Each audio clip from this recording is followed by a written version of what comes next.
Bhadram karneभिः शृणुयाम देवा Bhadram पश्येमाक्षभिर्यजत्राः स्थिरैरङ्गैस्तुष्टुवागुंसस्तनूभिः व्यशेम देवहितं यदायुः स्वस्ति न इन्द्रो वृद्धश्रवाः स्वस्ति नः पूषा विश्ववेदाः स्वस्ति नस्तार्क्ष्यो अरिष्टनेमि स्वस्ति नो बृहस्पतिर्दधातु ॐ शान्ति शान्ति शान्तिः ॐ. O gods, may we hear auspicious words with our ears. While engaged in sacrifices, may we see auspicious things with the eyes. While praising the gods with steady limbs, may we enjoy a life that is beneficial to the gods. May Indra of ancient fame be auspicious to us.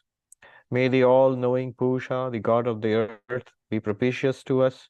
May Garuda, the destroyer of evil, be well disposed towards us. May Brihaspati ensure our welfare. Om, peace, peace, peace. So we are studying the Mundaka Upanishad, and we were in the first Mundaka, section 2, the second Khanda, and towards the end of that, the 12th mantra. We have taken up the 12th mantra, which is an important mantra. We studied that last time, but I want to dwell on it a little more before we go on to the 13th mantra, which is the last mantra of this section. The 12th mantra goes like this. Parikshya lokan karmachitan brahmano nirvedamayan nastyakrita kritena tadvijnanartham sa gurumeva bhigachet samitpani shrotriyam brahmanishtham. Translation, which we also read last time, is a brahmana. Here, a brahmana does not mean a caste Brahmin. It means a spiritual seeker. Anybody who's a spiritual seeker. A brahmana should resort to renunciation after examining the worlds acquired through karma. With the help of this maxim, there is nothing here that is not the result of karma. So, what is the need of performing karma? For knowing that reality, he should go with the sacrificial wood in hand, only to a teacher versed in the Vedas and absorbed in Brahman.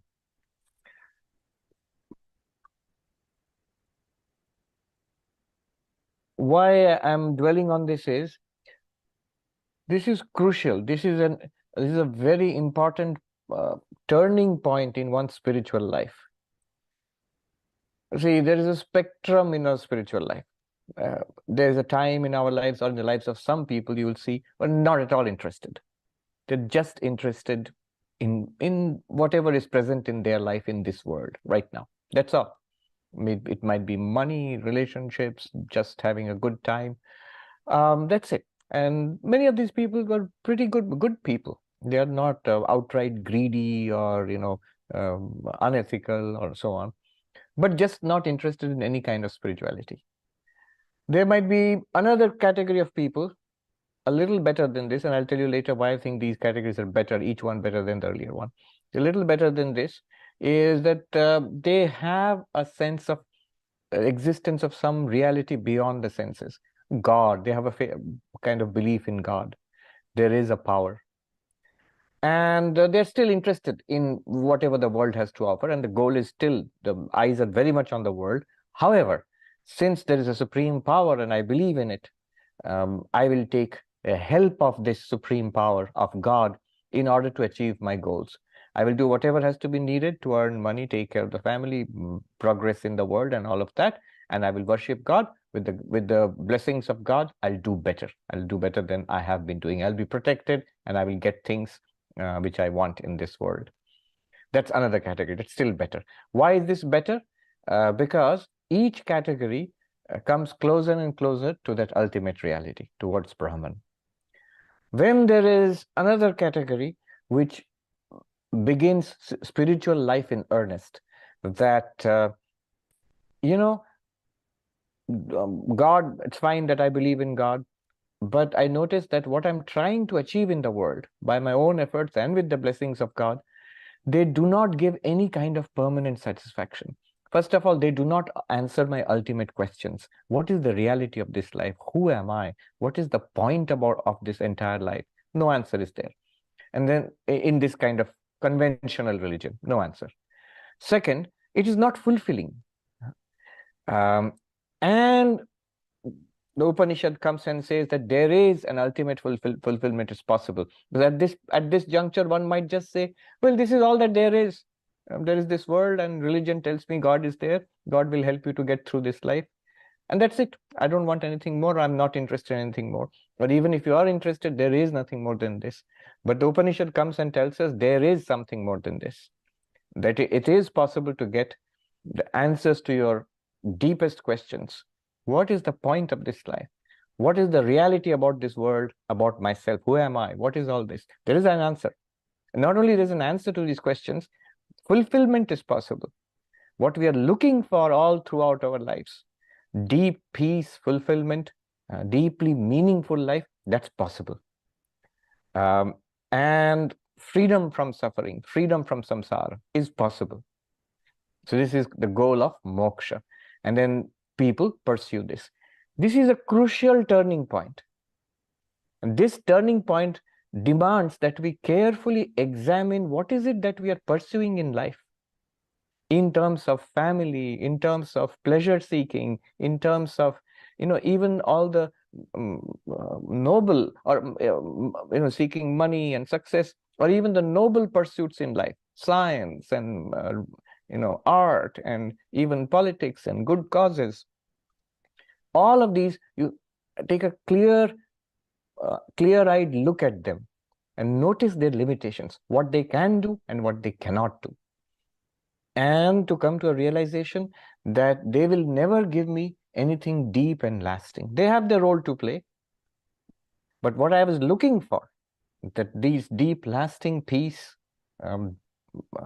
fulfillment, transcendence of suffering, that they cannot give me. This realization.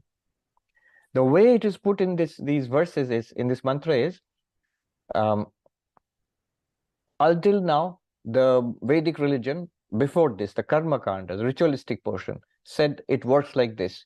You do good karma, and by the force of good karma, you earn enough merit that you're a good person, you have a lot of good karma in your account, and therefore, whatever you want in life, you will get all the good things in life. But having done all that, by doing good karma and by doing these Vedic rituals, and having gone to heaven multiple times and still coming back, we may not have the memory of that, but we have a samskara. The sign of that samskara will be, the samskara means a tendency, not that we will remember that I have come here many times and I have had these experiences many times, not that we will remember that I went to heaven many times, it was fun, but it all came to an end. We will not remember that, but the samskaras are there. We easily see through the display of this world, and we know there is a limit to it. That this world cannot give me anything more than that. And I do want more than that. And all of us, we want more than that. This insight, it's there because of our past experiences. It's a sign of maturity. The way it is put in these mantras is, karma chitan, parikshya lokan karma chitan. Whatever is produced by action, whatever is produced by karma, they're all limited and they should be examined. The spiritual seeker is the one who examines them thoroughly, seriously.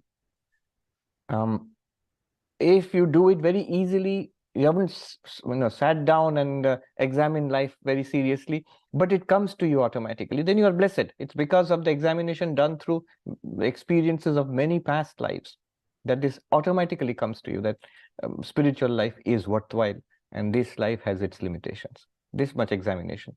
Most of us, we have an intuition like that. But this examination is crucial. What will this examination reveal? Shankaracharya is quite graphic. I read some of that last time, but let me repeat it. The examination will reveal that this samsara, which is produced by karma, aneka artha shatasahasra Sankulan, assailed by, troubled by, harassed by aneka anartha, by many, many troubles, many, many sorrows. Life is full of travail and sorrow and suffering.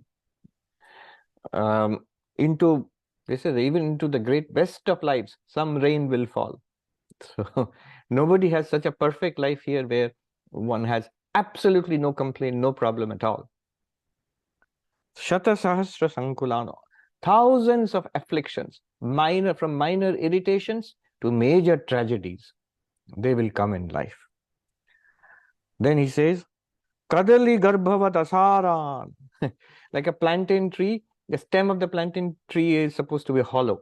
So hollow, the stem of the tree is hollow. This world, this life is empty. Even after we get it, we find it turns into ashes in our very hands. After having got what we struggled for all our lives, it seems blank, empty, not fulfilling anymore. Asaran, that means without substance, empty. Then Maya, it's like magic. It's like a magical display.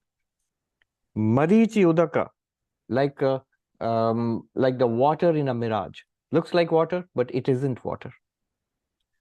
Then another example he gives, Gandharva Nagarakar, of the form of castles in the sky. Gandharva Nagara is just the city of the Gandharvas, or city of some demigods in the skies. Basically castles in the sky. When you see clouds up there, they look like castles in the sky. They're not there. There are no castles there at all. Just the clouds are looking like that. Then he goes on to say, Swapna Jala Budbud Phena Samana Pratikshana Pradhwangsan.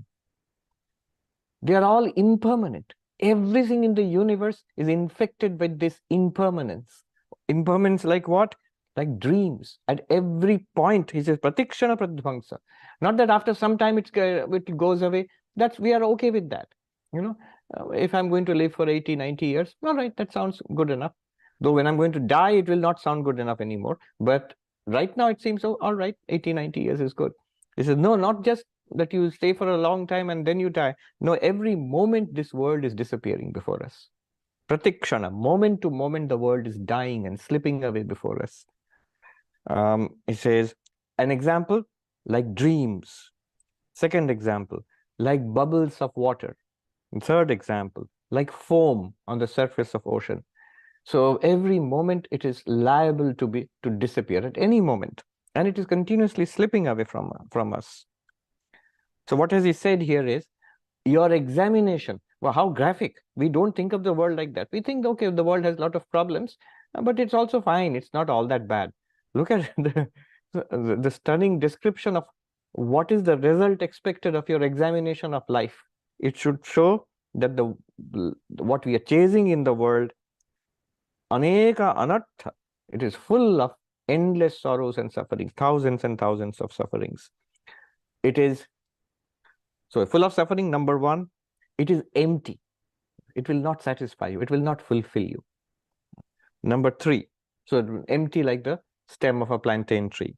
Number three, it is like a magical display, like the display of water in a mirage and like the castles in the sky, which means it appears but doesn't exist.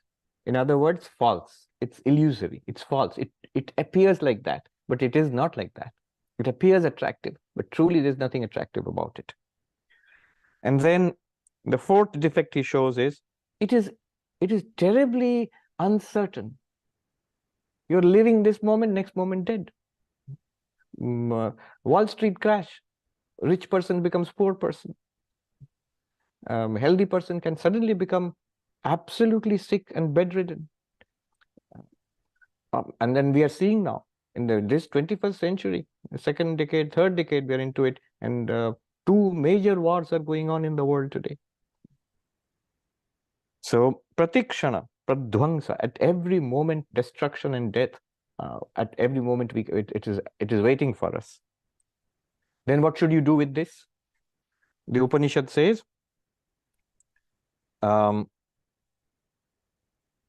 nirvedamayat. Develop a dispassion that it is no longer attractive to me. It is no longer, my project in life, my dream in life. Shankaracharya comments here, prishtata kritvan, turning one's back upon it. Now remember, turning one's back upon it doesn't mean that you suddenly decide to walk away from home. If you're going to be a monk, you can do that, fine, you can walk away from home. But if you're not going to be a monk, you can still be a spiritual seeker. Remember, it sounds very monastic because of Shankaracharya's commentary. He was always very partial to monks.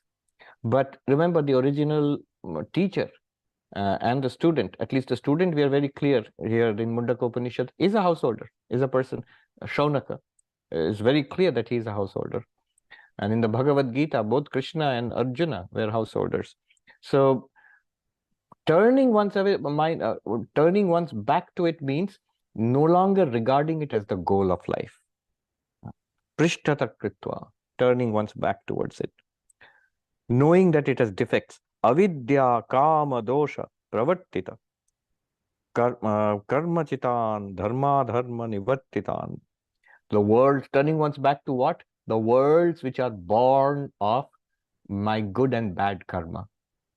Because of my good karma, heavens and good life here, heaven after death. Because of my bad karma, adharma, hellish existences or lower existences as animals.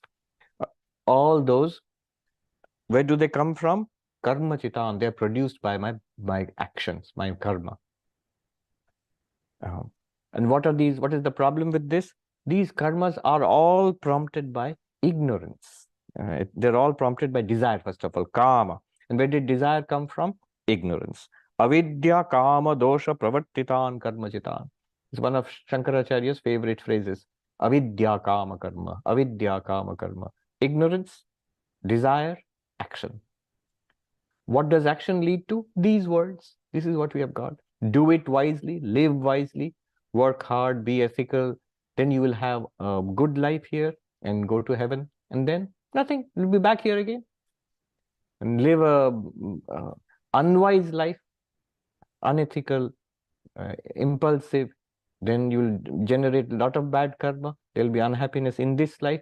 And if one is evil, is particularly naughty, in that case, hellish existences, animal existences, and then nothing, you'll be back here again. So this impermanent products of karma, one turns one's back.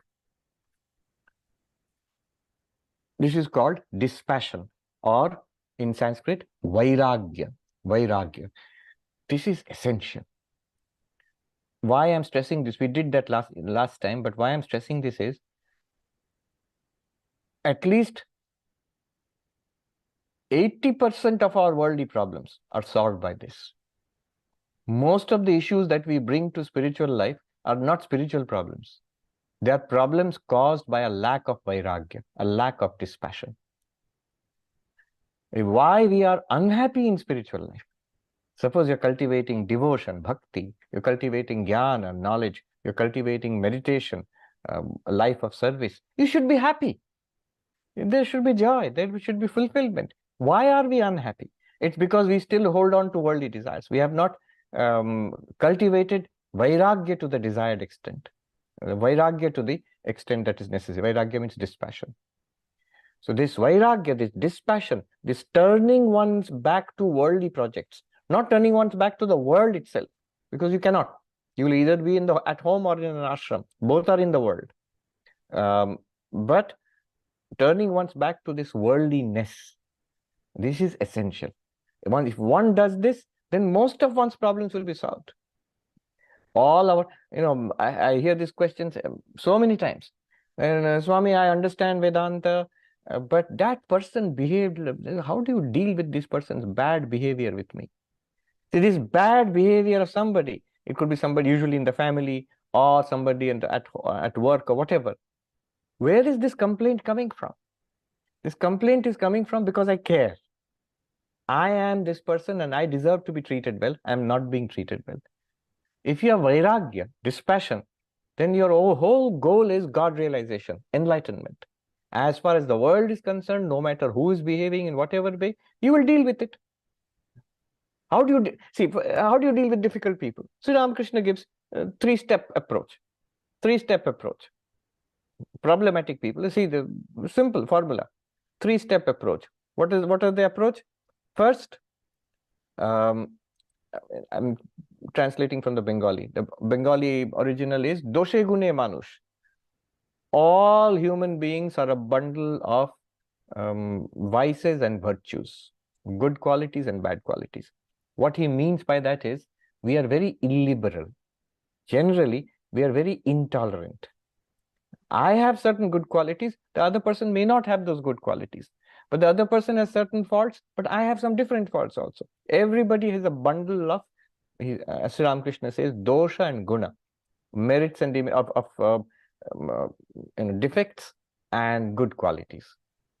And therefore, the first step in dealing with difficult people is to forbear. How? Through being liberal, making allowances. It's all right. These people, they will behave like this because of their samskaras. I am behaving in certain ways because of my samskaras. They are putting up with me. Why should I not put up with them? This is step one. Step two. How do you forbear? How do you withstand difficult people? Step two, more difficult case, more serious case. Then in that case, Sri Ramakrishna says, Hoshkara, that means to hiss. You must not allow yourself, your spiritual quest to be swept away by difficult people. Just in the name of forbearing people and being liberal, don't allow other people to walk all over you. Because you have a goal in life. You have now the highest goal in life, God realization, enlightenment. Don't let others walk all over you. Don't let them disturb your spiritual life. So there one must be strong, there one must be dignified and not yield. When we want something very badly, how stubborn we are.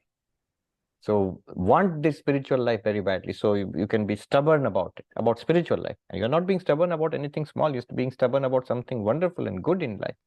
So that hiss, there is a story of the snake, well-known story Sri Ramakrishna told about, when there was one brahmachari going through a village and the villagers said there's a very poisonous snake which bites everybody. And the brahmachari said, he will not bite me. I can, my spirituality, my mantra will protect me. So he goes to the snake who comes to bite him and the brahmachari tells him, don't do that, stop. Why are you biting people? Take this mantra and repeat the mantra. And I'll come back after some time and I'll see how you're progressing. And the snake agrees. And he says, don't bite and repeat the mantra. Years later, that brahmachari is passing through that village again. And he asks the people, where is that snake? I gave him initiation many, many years ago. So, no, that snake must be dead. We haven't seen it around for years. And then the brahmachari said, but he can't be dead. Until the mantra gives results, that snake has to live. I know. Then he goes and he finds the snake. The snake comes out of its hole. Its back is broken. It's dragging itself painfully over the ground. It comes and bows down before the brahmachari. And the teacher asks his reptile disciple, how come this happened to you? And the snake said, oh, I'm fine. It's all right. No, it's not all right. What happened to you? Then the snake thought and said, oh, I see. I remember a few years back, these mischievous children, when they realized that I don't bite, I was following your instructions. I stopped biting and I repeat the mantra. They realized I won't bite. So one of them came and caught me by the tail and swung me around and dashed me on the ground. And so I got hurt. But it's all right. They're kids. Now the brahmachari said, I told you not to bite. Did I tell you not to hiss? I told you not to bite. Did I tell you not to hiss? That means to be assertive about your spiritual life. When we were in management school, we were taught the difference between aggressive, assertive, and manipulative. So the weak person is manipulative. The arrogant and violent person is aggressive. Both are bad.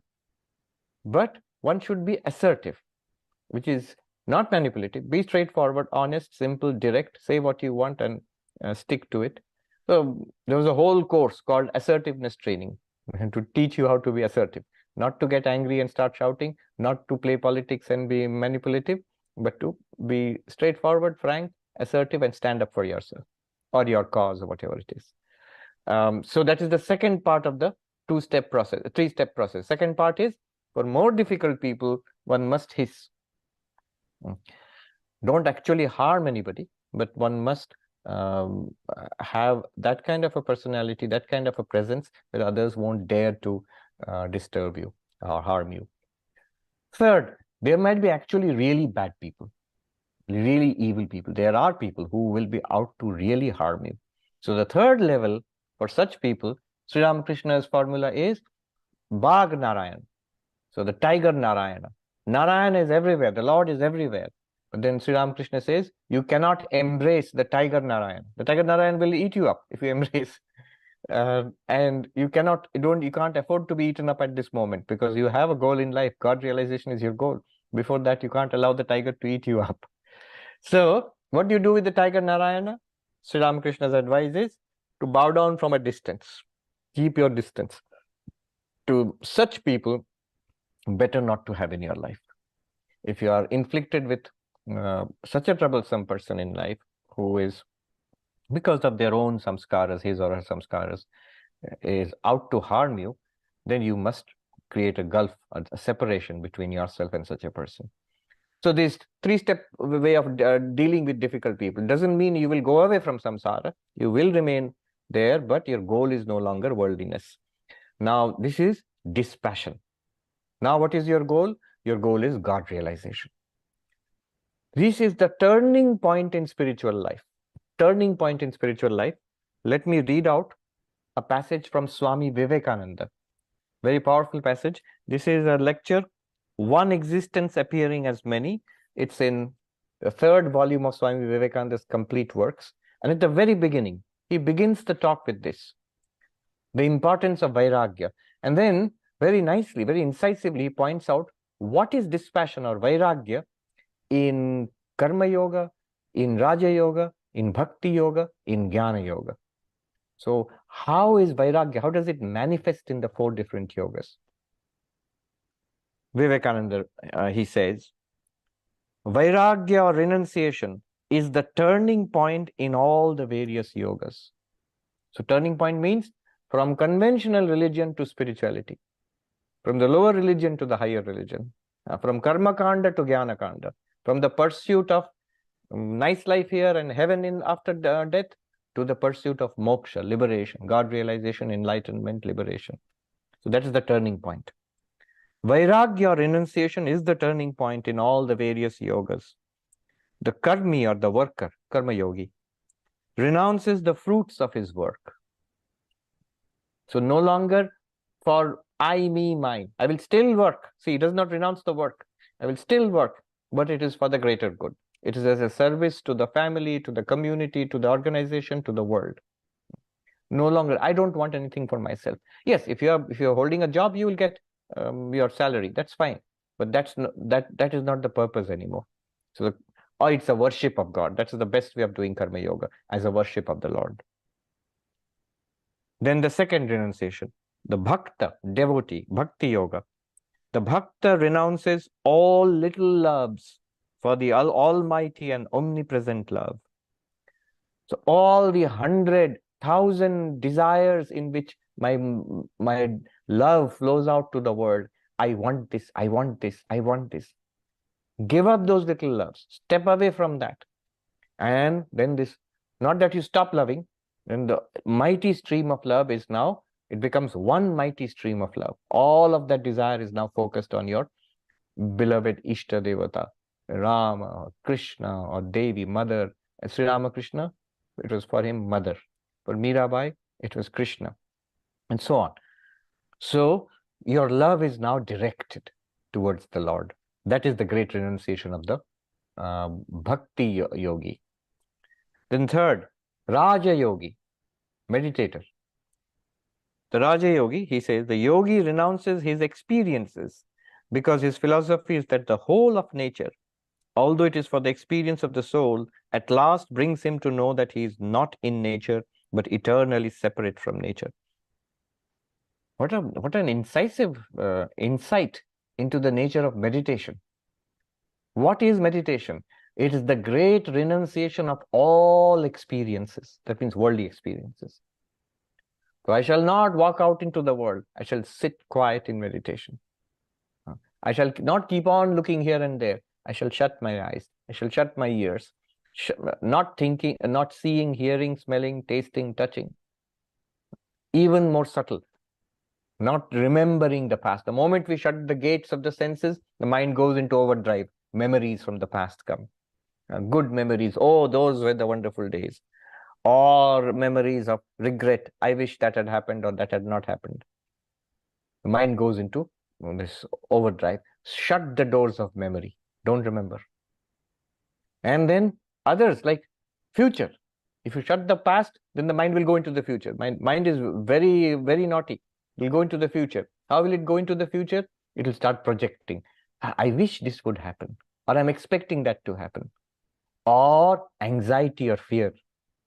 If this happens, if that happens, it's a mind will keep churning. The nature of worry or anxiety is like that. It doesn't lead to anything productive.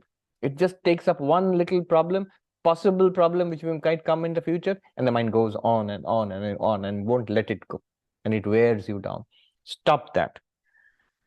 Intellect will think of philosophizing, understanding. Yes, yes, I'm now meditating. I am the consciousness. The world is the object. Stop that also. That's also an activity of the intellect. So all experiences, external, internal, stop it. That is called chitta vritti nirodha. This is such a nice insight into the nature of meditation. The great renunciation of all experience. Experience means the subject-object experience. Then finally, the jnani. He says the jnana yogi, Vivekananda calls him the jnani, the philosopher, renounces everything because his philosophy is that nature never existed, neither in the past, nor present, nor will it in the future. So, just it isn't.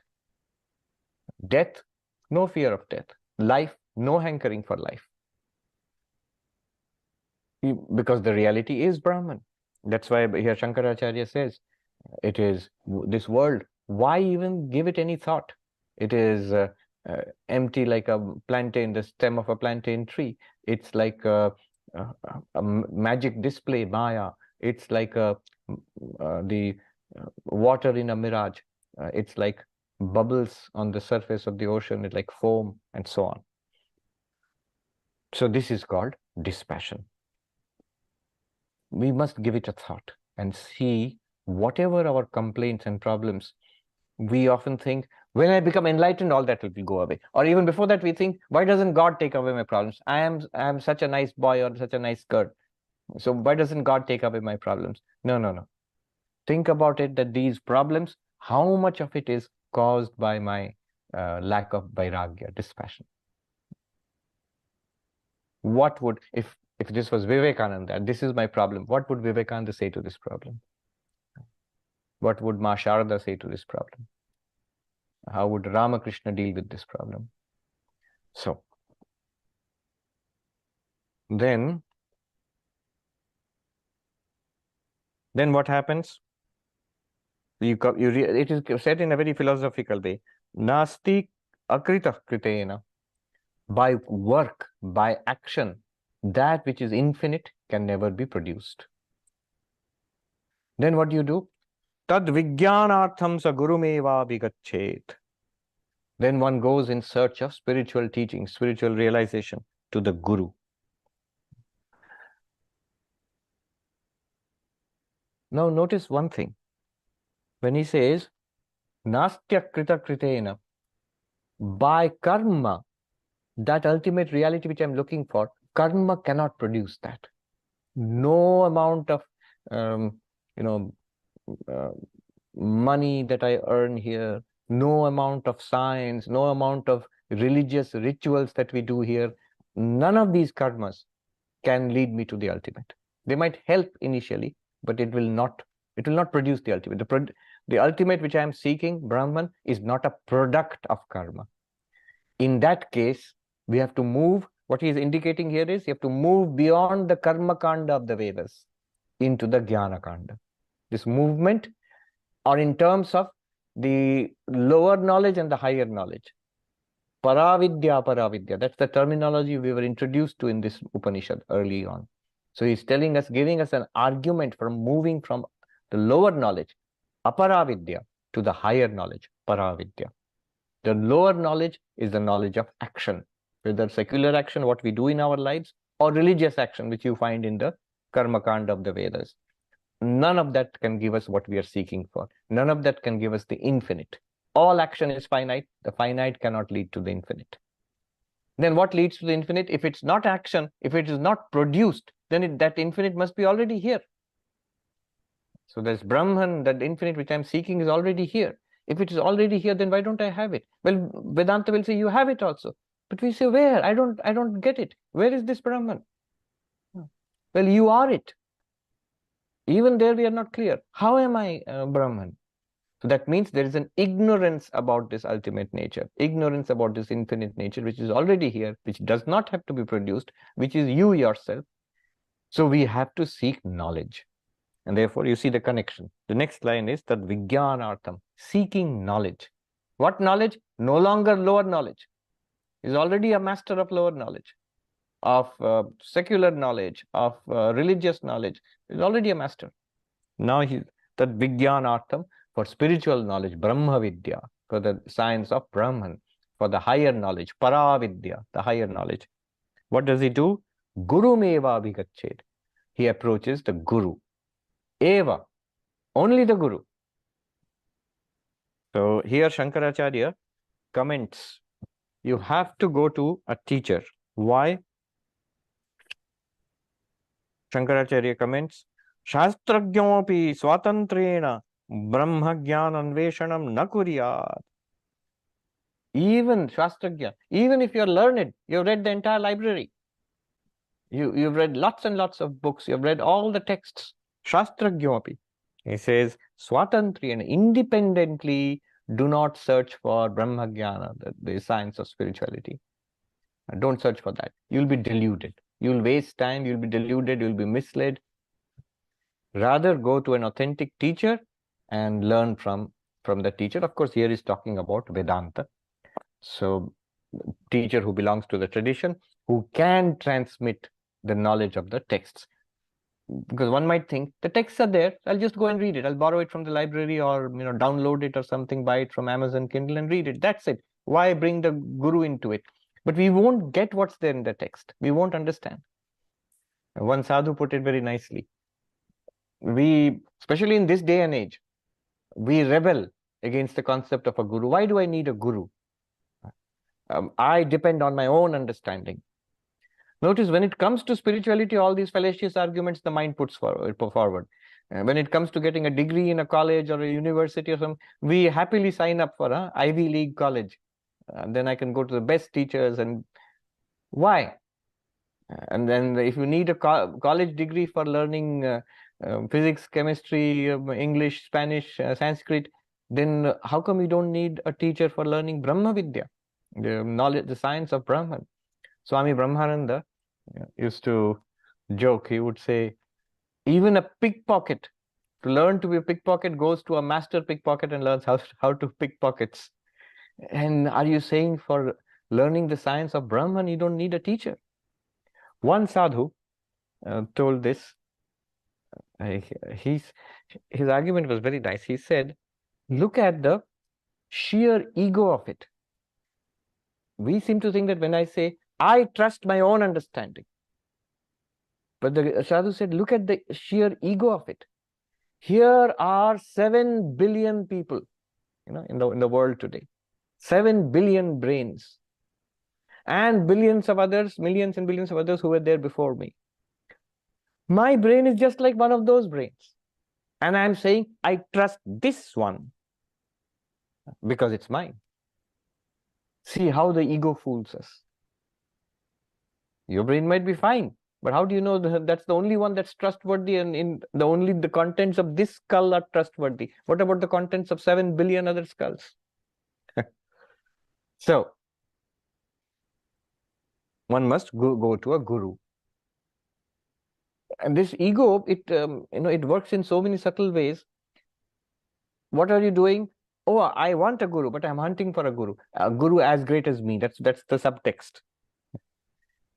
I haven't found a guru.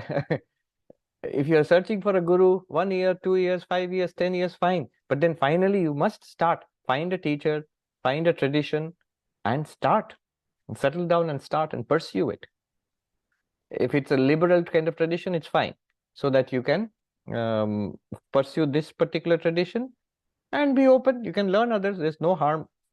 But you must have a home tradition. Here, of course, he's talking about Vedanta. Swatantriyena. Do not independently seek Brahman or try to learn the science of Brahman, Brahmajnana, even if you have read all the books. So Guru Meva Abhigacchit, one goes to the Guru. Why? What do I want? What is the purpose? Here Shankaracharya, very soaring and inspiring sentence he writes. Aham cha nityena amritena abhayena kutasthena achalena dhruvena artharthi arthena arthi natad viparitena. I am. What am I seeking? When I'm seeking the spiritual knowledge, what do I want? I am desirous of the eternal, immortal, fearless, unchanging, unmoving, absolute reality, and not its opposite. What is the opposite? This world and the other world, heaven. Therefore, I am going in search of this knowledge. Now he's going to give the qualities of the teacher and the student. So who is a teacher? Here, of course, teacher, people will ask, do you have a PhD in that subject? Then you are a teacher. And it's all right that you have to have some standards. But the Upanishadic standard for teachers, in Vedanta, the standard for teachers is Shrotriyam Brahmanishtam. Shrotriyam means well-versed in the Vedas, and especially in the Vedanta. The teacher must be well-versed in the tradition which we are going to learn, a master of that tradition. And then Brahmanishtam, who is centered in Brahman. So not a part-time spiritual master. So it gives you a crash course in some spirituality, and other times he is busy with everything else, with lots of other projects in life. No, the teacher must be someone whose entire life is centered in Brahman. Why are these qualifications mentioned? Why didn't they just directly say, your teacher must be an enlightened person? Isn't that what we want? And who knows who is an enlightened person? How will you judge? How will you know who is an enlightened person? This is a much more realistic and a practical way of looking at a teacher. Does this teacher belong to an accepted tradition? And is this person centered in that tradition? So first of all, does he or she know the knowledge to be transmitted? Or doesn't know? And second, Brahmanishta, is this person dedicated to God realization? And we don't know if he has realized God, but you can take a look at the life of this person. Is this person following these teachings and dedicating his or her life completely to spirituality? Then these are two qualifications of the Guru. In another Upanishad, Shrotriya, Brahmanishta, Akamahata. Shrotriya means master of the Shruti, the Vedas, basically master of Vedanta. Has this person mastered Vedanta, so can teach me? Second, centered in Brahman. Their whole life is God-centered. Third, Akamahata. The word means not injured or not damaged by desire. So does the teacher have other desires? And some teachers are cult leaders. They want power over their followers. Some teachers are sometimes is the person after money or fame or luxury, things like that. So those are red flags. Now, I'm not saying the teacher should not ask for money. I also ask for money. You have to maintain the ashram or run the institution, whatever it is. That's fine. But it is true that if you see enormous amounts of money, that's a red flag. It's not a good sign. If If you see sudden, like a burst of opulence around a spiritual master, it's not a good sign. It's like a red flag. Any kind of desire, greed, lust, desire for power, control. So that is kama, desire. And that is kama hataha, destroyed by desire. Such a person is not qualified to be a teacher. One should not learn from such a teacher. That's one qualification, akama hata. Second qualification is shrotriya, well versed in Vedanta. Third qualification is brahmanishta, centered. Shankaracharya gives the example of japonishtha, taponishtha, a person who is life is centered around japa. So he has a mantra, day and night repeats the mantra.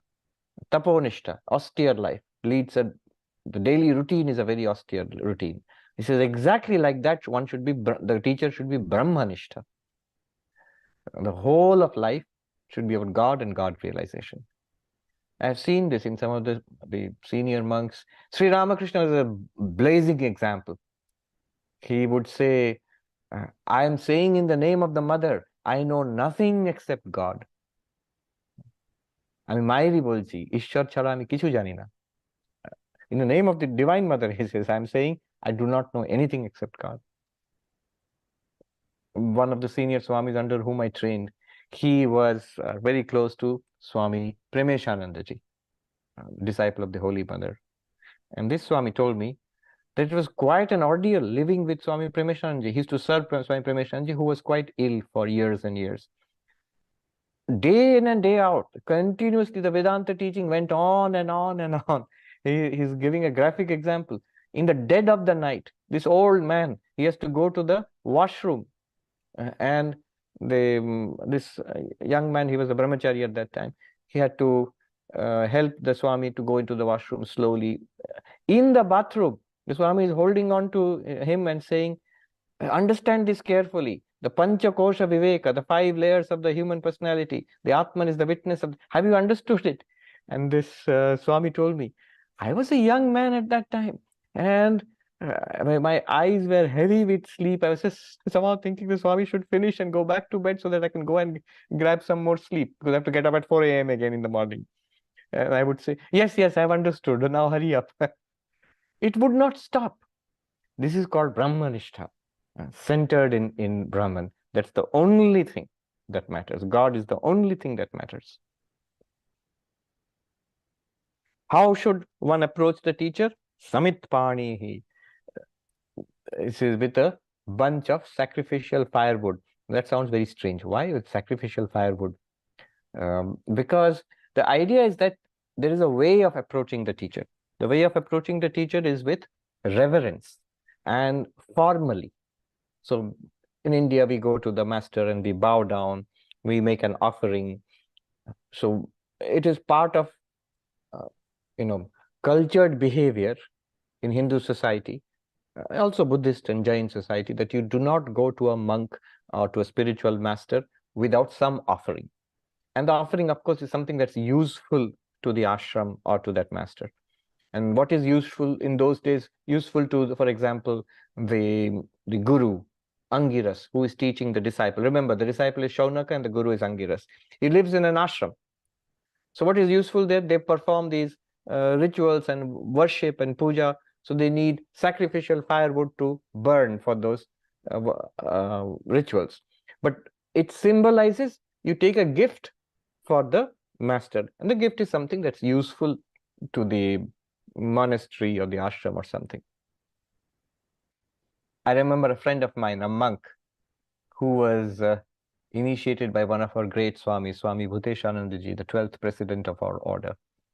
So this friend of mine, he said, when I went for my initiation, part of the ritual is you take offerings, a piece of cloth, some fruits, some flowers, and offering, like a cash offering in an envelope, and you offer it. That's part of the offering you give to the master. Now he is a scientist and a very, very, very logical person.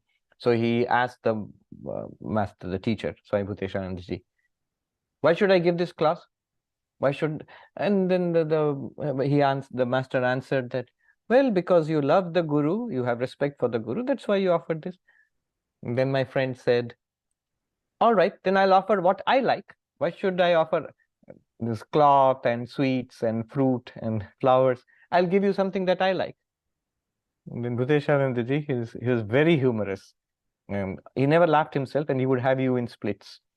And he would speak in this slow drawl. He said, but if you offer me a horse, will I take it? Tumi ki ghoda dile ami novo.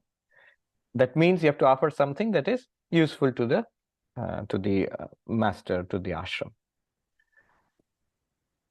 Samit Pani. So there's literally, it means going with an offering of sacrificial firewood.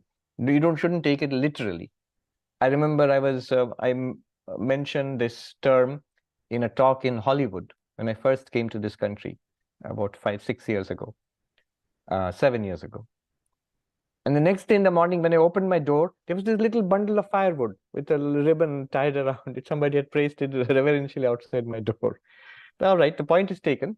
But nowadays, the offering might be changed. You might offer, why dhotis and clothes? Because the disciples in the ashram, they wear the dhotis, and that's useful for the ashram. Why fruits? It's useful for the monks and brahmacharis who stay in the ashram. So like that. Samit Pani. It's a mark of reverence. You approach the teacher reverentially.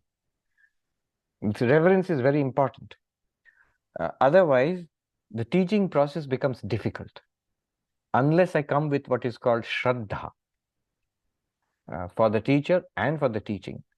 The attitude should be, what they are telling me is immensely valuable for me. This is what I want in life. It's an extraordinarily important and significant event in my life. The mantra diksha and this learning of Vedanta which I am getting. So the guru is the one from whom you get the mantra diksha. But of course, teachings can come from many sources. So you go to an acharya and learn Vedanta, Upanishads. We are studying Upanishads. So with reverence, that this most important knowledge, which I am seeking, which is my goal in life, is now coming through this person, through this teacher. So that is, with that attitude, I go. If I don't understand something, I don't say, oh, you're wrong. I don't agree with this, or you're wrong. Don't say that. You say, I don't understand this. This is true, I'm sure, but I don't get it yet. Could you explain this? So that should be the attitude. Not that I know and you are wrong, and I want to show you that you are wrong. Then one cannot learn. One must first learn. See, this is not like a philosophy class.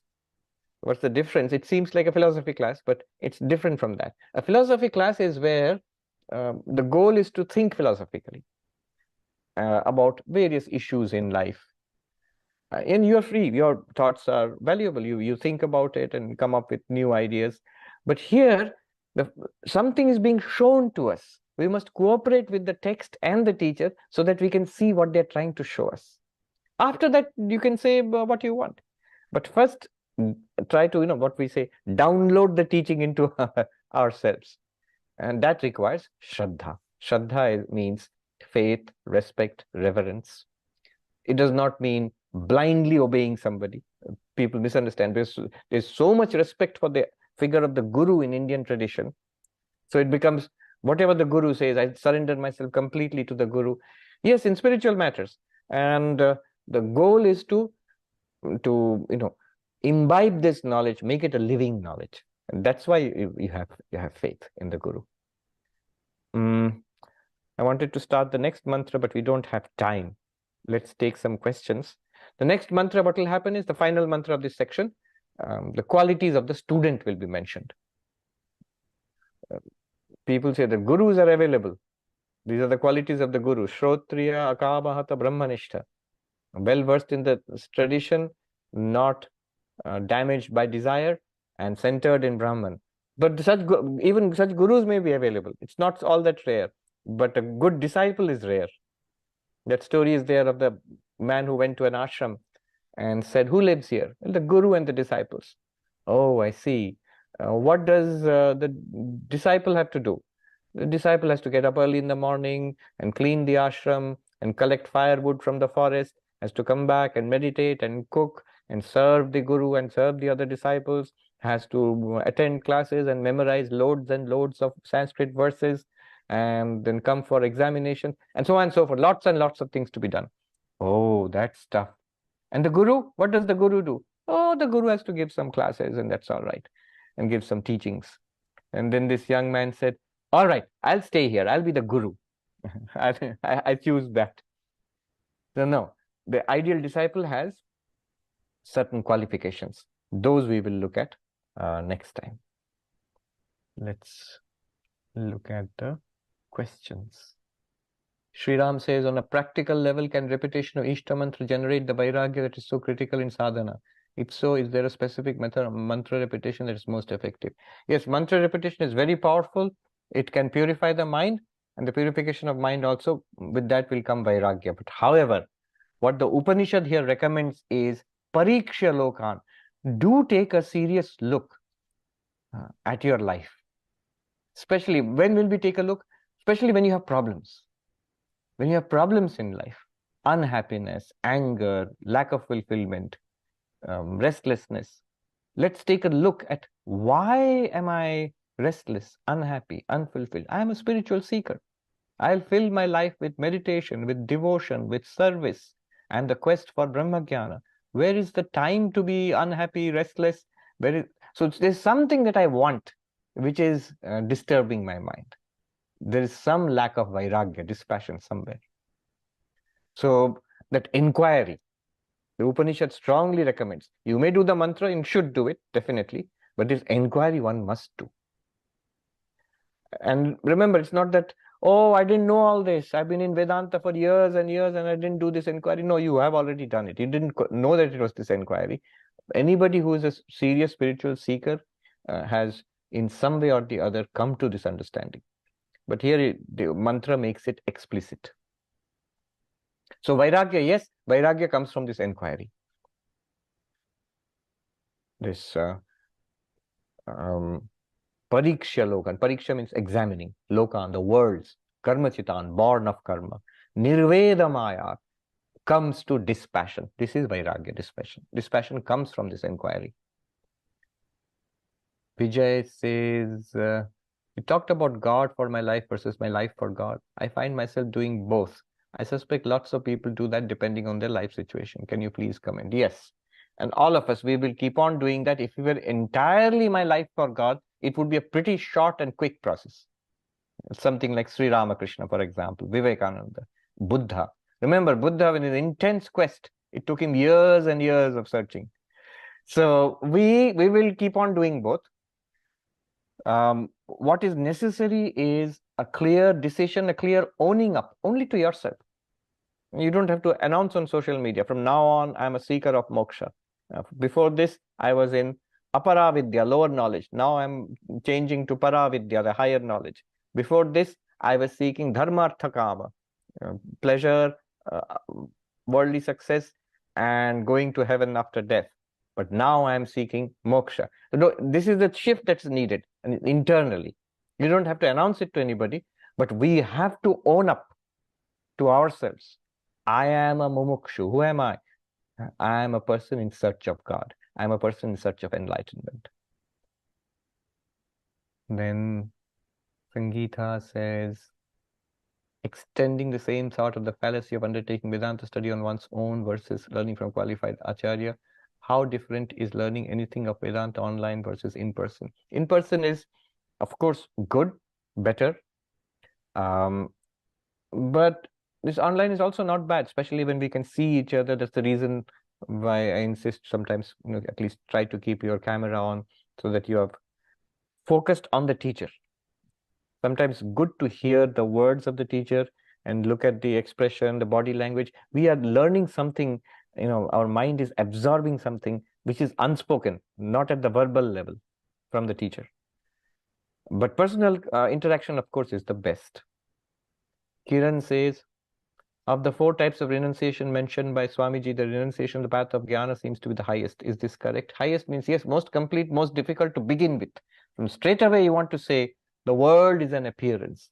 All my worldly projects, an appearance. Shankaracharya said as much here, like a mirage, like a display of magic, like every moment disappearing, like bubbles in water. It's the truth, actually. So when we are confronted with sudden shocks and tragedies, we realize It can happen any moment. It can happen any moment. Everything can come to an end, at least personally for us, at any moment. So, yes. But to realize that, even without those shocks, to know that and to behave accordingly, that is the highest renunciation. All four we should try to understand and inculcate in our lives. Karma, not here for I, me, myself, but for others or for God. Everything is for worship of God, karma yoga. That's great, huge renunciation. Second, devotion. My love is for God, not for things in the world or people in the world. Not that you will hate people in the world, but you will love people knowing that God is within them, seeing the Lord in everybody. And you might say that sounds a little delusional, that's escapist. No, not really. When we try to love people as persons, that's a lower kind of love. Our idea of a person is very much a construct. What we are trying to love is mostly our projection. And that person whom we love very much, that person is also continuously changing over time. And it's not, when we love a person as a person, that's not the highest truth about that person. The highest truth about that person is the impersonal, is the Atman, is Brahman. So if you love God in that person, and notice, when you love God in that person, God is exactly the same in every person. Abhijit says, quote on renunciation by Anandamayi Ma. Renunciation is giving up of the idea of separateness, not the giving up of things. True, that's the highest, that's the Jnani's renunciation. It is oneness. That is oneness. Isha Upanishad. Ishavasyam idam sarvam yatkincha jagatyam jagattena tyaktena bhunjita. You have to see God pervading every entity in the universe. Isha Upanishad says that. And then the next line says, by this renunciation. So this seeing God in everything, this oneness, this divine oneness of the universe, which includes yourself, this divine oneness of the universe, this itself is a renunciation, the greatest renunciation. This is what Anandamayi Ma is saying. Renunciation is the giving up of the idea of separateness, not the giving up of things. There is one divine reality. This is the universe. And that is great renunciation. Amira says, in addition to japa, is it okay if we develop a personal relationship with God? Not only okay, you must talk to Ishtadevata when we are in pain, confusion, fear, or need guidance about the spiritual growth. Nowadays, people go to therapists, psychiatrists, but can we speak to God instead? You can speak to God, definitely. And whether it's instead or not, that you decide. If you feel that the help of a therapist or a counselor is helping you, good. Definitely go to the counselor or the therapist. But develop a personal relationship with God. If you have a devotional practice, you are blessed. It's a very, very powerful, very fulfilling practice. So speak to the Lord. Tell the Lord in a very simple way, like a child goes to the parents, what your problem is, what you want from the Lord spiritually. Priya says, what is the difference between teachers such as Sri Ramakrishna, Sri Nisargadatta Maharaj, technically not Shrotriyas, but we realized souls, versus teachers like Shankaracharya and Swami Vivekananda, who are probably both? Yes, sometimes there are extraordinarily powerful teachers.